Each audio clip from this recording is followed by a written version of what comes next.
The rain hammered down on the cracked pavement as Marcus Webb pulled his jacket tighter against the autumn chill. His shift at the community clinic had run for hours over, and exhaustion weighed heavy on his shoulders. Medical school was supposed to be his ticket to a better life, but lately it felt more like a prison of debt and sleepless nights. He took a shortcut through the industrial district, where flickering streetlights cast dancing shadows between abandoned warehouses. The neighborhood had a reputation, but Marcus was too tired to care. His mind wandered to tomorrow's anatomy exam, to the unpaid rent notice on his door, to his mother's disappointed voice on the phone last week. Then he heard it. A soft, pained sound that cut through the rain's steady rhythm. Marcus froze, listening. There it was again, coming from the alley between two derelict buildings. Every instinct screamed at him to keep walking, to mind his own business. But for years of medical training had rewired something fundamental in him. He couldn't ignore suffering.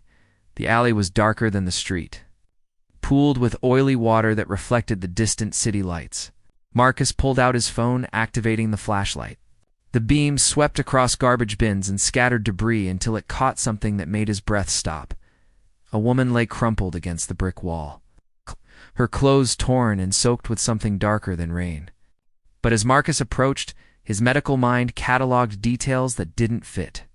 Her skin had an unusual luminescence, almost pearl-like under his light. The blood pooling around her shimmered with an iridescent quality he'd never seen before. "Hey, can you hear me?" Marcus knelt beside her, professional instincts overriding his confusion. Her eyes fluttered open, and he nearly dropped his phone. They were violet, with pupils that contracted into horizontal slits like a cat's. She tried to speak, but only managed a wet cough. Her hand reached for him, fingers longer and more delicate than any human's, ending in what might have been retractable claws. Marcus saw the wound now, a massive gash across her torso that exposed something that definitely wasn't human anatomy. His mind reeled. This wasn't possible. This wasn't real. But the woman was dying in front of him, and that made it very real. Marcus made a decision that would change everything. He stripped off his jacket, pressing it against her wound. "I'm a medical student. I'm going to help you, okay? Just stay with me." Her violet eyes focused on his face with an intensity that felt like being seen for the first time in his life. She whispered something in a language that sounded like music and breaking glass combined. Then her hand gripped his wrist with surprising strength, and she managed one word in accented English. "Please." That single word sealed his fate. Marcus couldn't call an ambulance. Whatever she was, whoever she was, the authorities would take her away. Dissect her. Study her. The thought made him sick. He looked around frantically, then made another impossible decision. His apartment was only 6 blocks away. If he could get her there, his medical supplies, his textbooks, maybe he could figure this out. Marcus slid his arms beneath her, shocked by how light she was despite her height. She gasped in pain, her body going rigid, but she didn't cry out. As he lifted her, something fell from her clothing, a small device that pulsed with inner light before going dark on the wet pavement. He left it there, focused only on getting her to safety. Each step was agony, his muscles screaming, rain blinding him. But he kept moving, this impossible woman cradled against his chest, her strange blood soaking into his shirt. Passersby gave them a wide berth, probably assuming she was drunk or drugged. Marcus didn't correct them. He just walked, counting blocks, counting breaths, praying she'd survive long enough for him to figure out what to do next. When he finally kicked open his apartment door, he laid her on his bed with shaking arms. Under the harsh fluorescent light, she looked even more otherworldly, beautiful and terrifying in equal measure. Marcus grabbed his medical kit and spread his anatomy textbooks across the floor. Nothing in them would help, but he had to try. As he cut away her strange clothing to better assess her wounds, she opened those violet eyes again and looked at him with something that might have been gratitude or might have been fear. "My name is Marcus," he said softly, cleaning the worst of the blood away. "You're safe now. I promise." She reached up and touched his face with those delicate fingers, tracing his features like she was memorizing them. Then she smiled, just barely. and whispered another word he didn't understand before unconsciousness claimed her again. Marcus worked through the night, using everything he knew and improvising everything else, determined to save the life of a woman who shouldn't exist. Morning light crept through Marcus's thin curtains, illuminating the surreal scene in his bedroom. The woman, the alien, lay sleeping on his bed, her breathing finally steady after hours of desperate intervention. Marcus sat slumped against the wall, his textbooks and medical supplies scattered. Around him, like the aftermath of a battle, he'd managed to close the worst of her wounds, using techniques he'd only read about, modified by guesswork and desperation. Her physiology was similar enough to human that basic principles applied, but different enough that every decision felt like rolling dice. The iridescent blood had finally stopped flowing, clotting into crystalline formations that seemed to glow faintly. Marcus rubbed his eyes, reality crashing down on him. What had he done? He'd brought an alien into his home, an actual extraterrestrial being. The implications made his head spin. Were there others? Was she dangerous? Would someone come looking for her? His phone buzzed, shattering his thoughts. Dr. Helena Voss, his mentor at the clinic. He'd completely forgotten he was supposed to meet her this morning. Marcus, where are you? We had a consultation scheduled. I'm sorry, Dr. Voss. I'm not feeling well. Food poisoning, I think. The lie came surprisingly easily. There was a pause. Helena knew him too well. Marcus, is everything all right? You sound strange, just tired. I'll be fine in a day or two. Another pause, longer this time. If you need anything, call me. I mean it. After hanging up, Marcus looked back at his unexpected guest. She'd shifted in her sleep, and he noticed more details now. Her hair, which had appeared dark in the alley, actually held depths of color that shifted in the light. Deep purples and blues like a cosmic nebula. Her bone structure was elegant, almost too perfect, with features that were human enough to be familiar, but alien enough to be mesmerizing. He dozed off without meaning to. Exhaustion finally overwhelming adrenaline.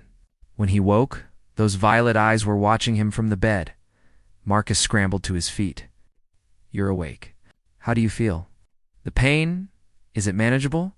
She sat up slowly, testing her body's limits. When she spoke, her voice was clearer, the accent musical. You saved my life. Why? Because you needed help. Because that's what I'm training to do. Marcus approached cautiously, holding up his hands. I'm not going to hurt you. But I need to understand what happened. Who you are. What you are. She studied him for a long moment, then nodded. My name is Seraphine. I am from a place you would not know, a system you cannot see from your sky. She touched her side, where the worst wound had been. Your methods are primitive but effective. You have skill, Marcus Webb. How do you know my name? Your identification papers. I examined them while you slept. She gestured to his wallet on the nightstand. I needed to know if I could trust you. Trust me. You're the alien in my apartment. A smile crossed her features, transforming her face into something breathtaking. Fair observation. But consider your situation. You could have alerted your authorities. Instead, you brought me to your sanctuary and fought death itself to preserve my life. That speaks of character. Marcus pulled up a chair, his scientific curiosity battling with common sense. What happened to you? Those wounds? They looked like weapons. Seraphine's expression darkened. I was fleeing. There are those who wish me captured, returned to a fate I cannot accept. I crashed here in your city, hoping to hide until my distress signal was answered. Crashed. Like a spacecraft? Is that so hard to believe? You are treating my injuries with supplies from your primitive medical kit. Marcus laughed despite himself, the absurdity of the situation hitting him. Valid point. So there are others? Other aliens? More than you can imagine. Your world is young, isolated by choice and circumstance. But we are watching. Some with curiosity, others with less benign intentions. A chill ran down Marcus's spine. Should I be worried? Seraphine's hand found her touch surprisingly warm. You should be cautious. But know this, Marcus Webb. You have made a friend today. That matters more than you realize. Over the next 3 days, Marcus's life became a strange double existence. He attended classes, worked his shifts, maintained normalcy.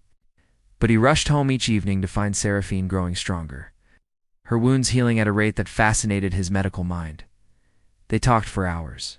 She told him of her empire, the Celestian Dominion, spanning dozens of star systems. She spoke of technologies that sounded like magic, of cultures both beautiful and terrible. And slowly, carefully, she revealed why she'd fled.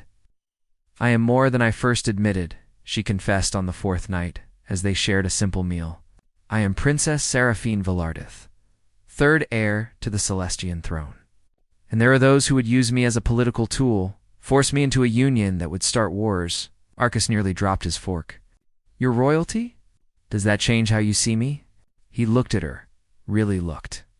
Beyond the alien features, beyond the impossible situation, he saw a person who'd been scared and alone, who'd trusted him with her life.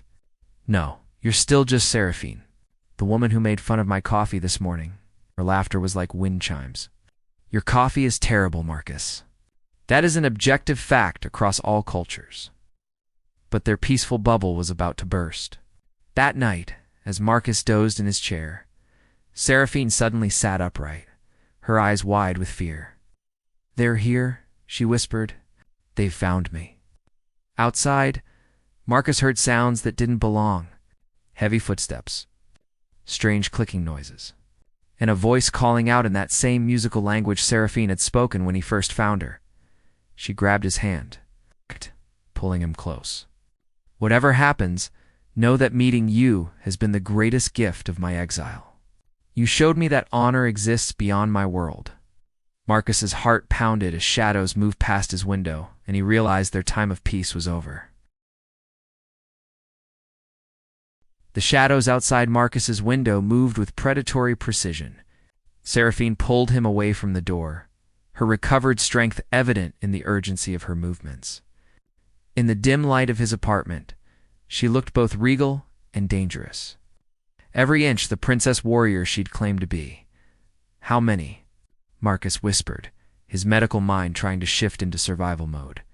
Seraphine tilted her head, listening to sounds he couldn't hear. 3 outside, more coming. They travel in hunting packs of 12. Her violet eyes met his. I am sorry, Marcus. I have brought war to your doorstep. Then we fight. She looked startled. You would fight for me? You barely know me. I know enough. Marcus moved to his closet, pulling out a metal baseball bat, the only weapon he owned. Besides, I've invested too much medical expertise in keeping you alive to let them take you now. Despite their dire situation, Seraphine smiled. You're either very brave or very foolish. Medical students can't afford to be either. We're just stubborn. The clicking sounds grew louder, and suddenly Marcus's door shuddered under a massive impact. Wood splintered, hinges groaning. Seraphine positioned herself in front of him, her body language shifting into something fluid and deadly. Stay behind me, she commanded. The door exploded inward, and Marcus got his first look at alien hunters. They were humanoid but broader, with armored skin that gleamed like beetle shells. Their faces were hidden behind elaborate masks that pulsed with red light. In their hands, they carried weapons that hummed with energy. The lead hunter spoke in that musical language, aggressive and harsh. Seraphine responded in kind, her voice steel and ice. Marcus didn't need translation to understand. She was refusing to go quietly. The hunter raised his weapon, and Seraphine moved. Even injured, even recovering, she was faster than anything Marcus had ever witnessed. She closed the distance before the weapon could fire, her strike precise and devastating. The hunter crashed backward into his companions. Run! Seraphine shouted at Marcus, but he didn't. Instead, he swung his bat at the second hunter trying to enter, the metal connecting with a satisfying crack. The hunter stumbled, surprised by the primitive but effective attack. Seraphine fought like a dancer, every movement purposeful and beautiful, But Marcus could see the cost in her labored breathing, in the way she favored her injured side. She was tough, but she wasn't invincible, and she was outnumbered. A blast of energy seared past Marcus's head, scorching his wall. The third hunter had a clear shot, weapon aimed at Seraphine's back. Marcus didn't think.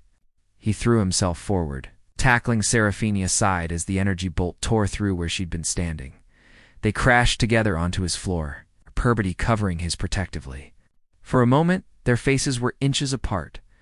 Her breath warm against his skin, her eyes wide with a mixture of shock and something else. Something that made his heart race for reasons that had nothing to do with fear. Then the moment shattered. More hunters poured through the broken doorway. Seraphine pulled Marcus to his feet, dragging him toward the window. We cannot win this fight. We must flee. That's a 3-story drop. Then we fall together. She smashed through the window with her shoulder, pulling Marcus with her into empty air. They plummeted, and Marcus had time to think that this was the stupidest way a medical student had ever died. Then Seraphine twisted, wrapping herself around him. Taking the impact, they hit a dumpster below, then rolled into the alley. Pain exploded through Marcus's body, but Seraphine was already pulling him up, her strength seemingly endless despite her own injuries reopening. This way. She led him through a maze of back streets, the sounds of pursuit echoing behind them. Energy bolts scorched the walls around them, missing by inches. Marcus's lungs burned, his vision blurring. But Seraphine's hand in his kept him moving. They burst into an abandoned subway station, descending into darkness. The old tunnel smelled of rust and forgotten years. Seraphine finally stopped, pressing her back against a wall, breathing hard. In the faint light from distant street grates, Marcus could see fresh blood staining her clothes. You're hurt again. All my work undone. He tried to examine her wounds, but she caught his hands. Marcus, listen to me. What I told you before was not complete truth. I am not merely fleeing an arranged marriage. I am fleeing a war. Her eyes shimmered with unshed tears. My betrothed, Prince Kale, of the Vorinth Empire. He is not just cruel. He plans to use our union to launch an invasion of neutral systems. Millions will die. I discovered his plans and refused him. Now he hunts me not for love or politics, but to silence me. Marcus absorbed this, the scale of it overwhelming. Why come to Earth? We're nowhere near your conflict. It's protected by ancient treaties. No empire may interfere here without consequence. I hope to hide, to contact allies, to build a resistance. She touched his face, her expression achingly vulnerable. I never meant to involve you. You were supposed to walk past that alley. But you stopped. You saved me, and now I have doomed you. I made my choice. Nobody forced me. Marcus caught her hand, holding it against his cheek. But I need the complete truth. I love it. What else haven't you told me? Seraphine looked away, then back. Something resolved in her gaze. I am not the third heir. My brothers died in suspicious accidents. I am first heir to the Celestian throne. And if Kale captures me, he controls my empire by right of conquest. He will have the armada to destroy entire civilizations. The weight of it pressed down on Marcus. He was a broke medical student living in a terrible apartment, and somehow he'd become entangled in interstellar politics. It was absurd. It was impossible. It was also real. And the woman looking at him with desperate hope was real. The feeling growing in his chest every time she was near was definitely real. Okay, he said finally. Then we need a better plan than running. We need allies. Resources. He thought frantically. Dr. Voss. My mentor. She knows things, Marcus. Things about the medical field that never made sense. Advanced techniques that shouldn't exist yet. What if she knows about you? About aliens. Seraphine considered this. It is possible. Your world has made contact before, in secret. Some of your kind know the truth. Marcus pulled out his phone, praying it still worked after their fall. It did, miraculously. He dialed Helena's number. Marcus. It's 3 a.m. Dr. Voss, I need help. And I need you to not ask questions until you see what I'm dealing with. Please. You said if I needed anything, ... The pause stretched for eternity. Then Helena's voice came back, all business. Where are you?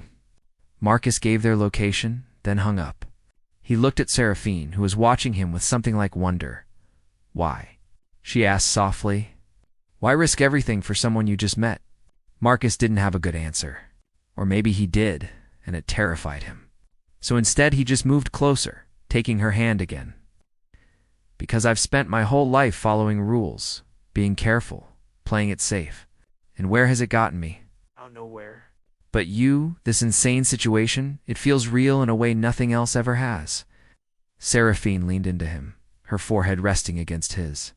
You are extraordinary, Marcus Webb. Your species does not know what treasure it possesses in you. Above them, footsteps echoed. The hunters were getting closer. But for just this moment, in the darkness of an abandoned tunnel, Marcus held an alien princess and felt like he was exactly where he was meant to be.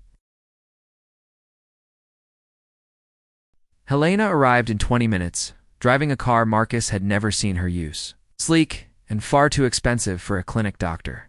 She took one look at Seraphine and nodded grimly. As if alien princesses and subway tunnels were just another Tuesday, get in quickly. They didn't question her. Piling into the back seat as Helena drove with the confidence of someone who'd done this before, she navigated through empty streets, her eyes constantly checking mirrors. How long have you known? Marcus finally asked. Helena glanced back, her expression unreadable. About aliens? 15 years. I was part of a joint medical exchange program. Learned some very interesting techniques from very interesting teachers. She focused on Seraphine. You're Celestian. Royal family, if I'm reading your markings correctly. You have sharp eyes. Human. Seraphine's respect was evident. And you have bounty hunters from at least 3 systems after you. I'm guessing you're the princess everyone's been whispering about. Lena turned down a narrow street. There's a network. Humans who know the truth, who work to keep Earth neutral and safe, will get you somewhere secure. They ended up at a warehouse on the waterfront, the kind of place that looked abandoned but hummed with hidden activity. Inside, technology that definitely wasn't human lined the walls. 6 people worked at stations, monitoring screens showing views of the city. A tall woman with silver-streaked hair approached. Helena, you brought company. This is Captain Torres. She runs this particular safe house. Helena gestured to Seraphine and Marcus. They need sanctuary. Immediate threat level high. Torres assessed them with military precision. The princess and her human guardian. We've been tracking the hunter activity. You've stirred up quite the hornet's nest, Guardian. Marcus blinked.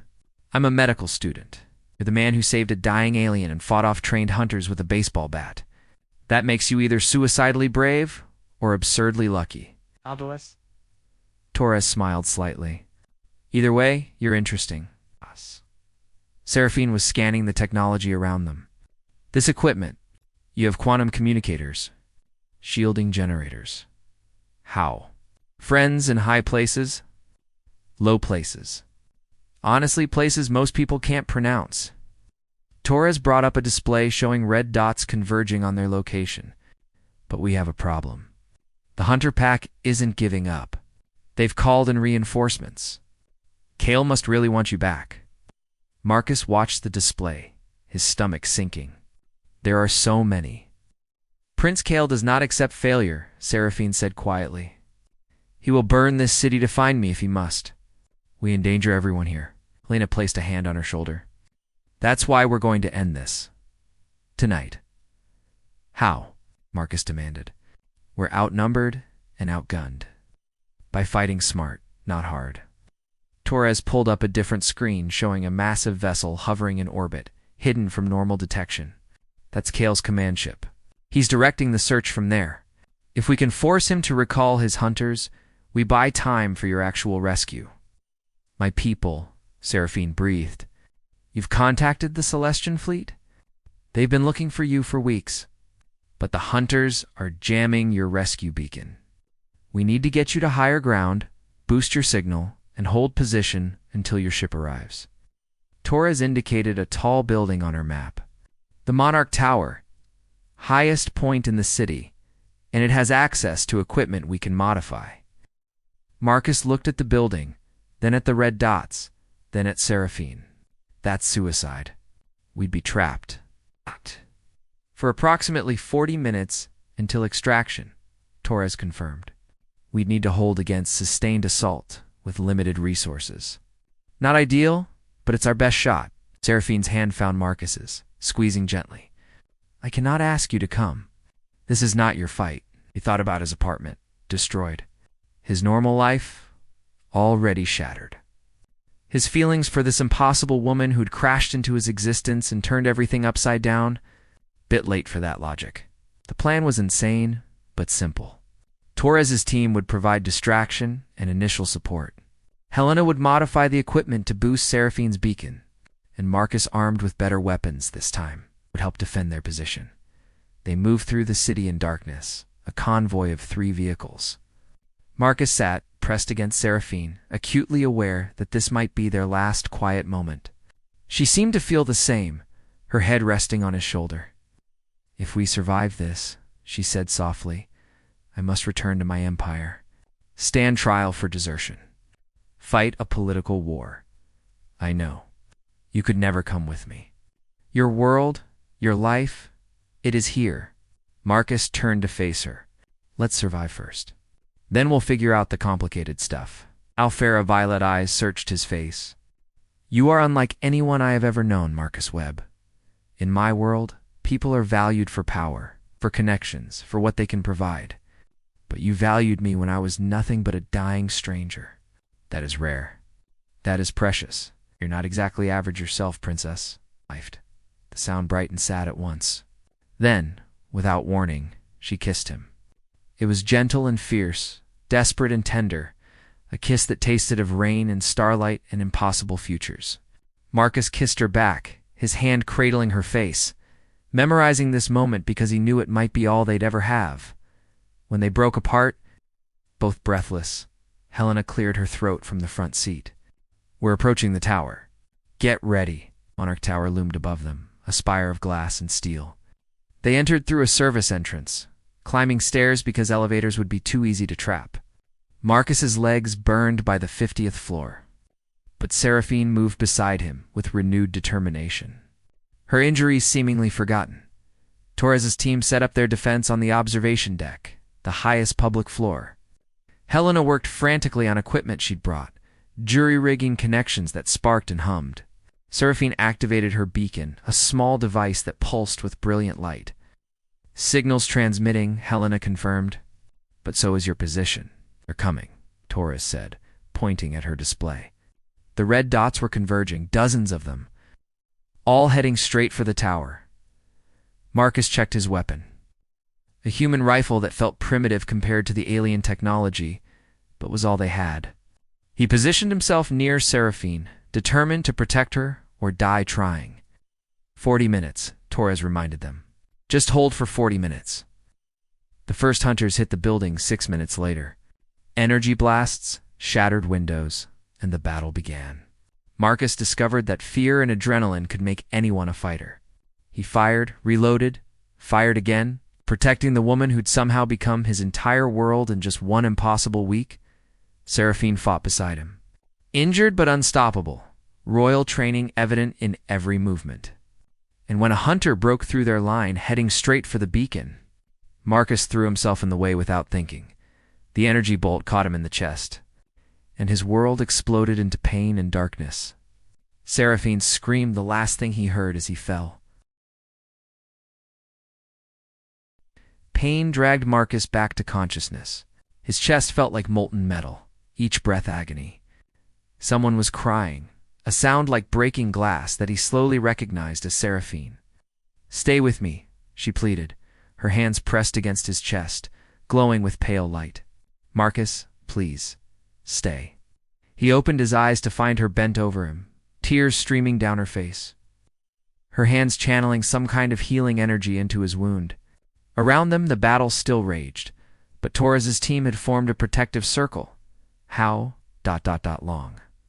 Marcus managed to gasp. 23 minutes, Helena answered, working frantically at the beacon controls. Signals strong. They're coming. Seraphine's healing was working. Marcus could feel his tissues knitting, the pain receding to manageable levels. But her face was pale, her own injuries bleeding again from the exertion. She was burning herself out to save him. "Stop," he tried to say, but she shook her head. "You took that blast for me. I will not lose you." A massive explosion rocked the building. Through the shattered windows, Marcus saw a figure ascending on some kind of flight platform. Even injured and prone, he recognized authority and malice in equal measure. This had to be Kale. The prince landed on the observation deck, his armor magnificent and terrifying. He was tall, his features sharp and cruel, his eyes burning with possessive fury. When he spoke, his voice carried the weight of absolute power. "Seraphine, Velordith." Enough of this rebellion. Seraphine rose, positioning herself between Kale and Marcus. "I will never submit to you. Your choice endangers millions. Your empire needs stability. Our union provides that." Ka gestured dismissively at the humans. "These primitives are not worth this sacrifice. These primitives have more honor than you ever possessed." Seraphine's voice rang with contempt. "And this human saved my life when I was nothing. Expected nothing. He is worth 10,000 of you." Kale's expression darkened. "Then he will die. Slowly. And you will watch before I drag you home." He raised his weapon, aimed at Marcus's heart. Seraphine screamed, lunging forward. But she was too far away, too weakened. The shot would fire before she reached him. Then the sky tore open. A ship appeared. Massive and beautiful, its hull shimmering with Celestian design. Beams of light shot down, and Kale's hunters simply vanished, transported away. The prince himself was caught in a stasis field, frozen mid-strike. More light descended, and soldiers materialized, their armor bearing the royal crest.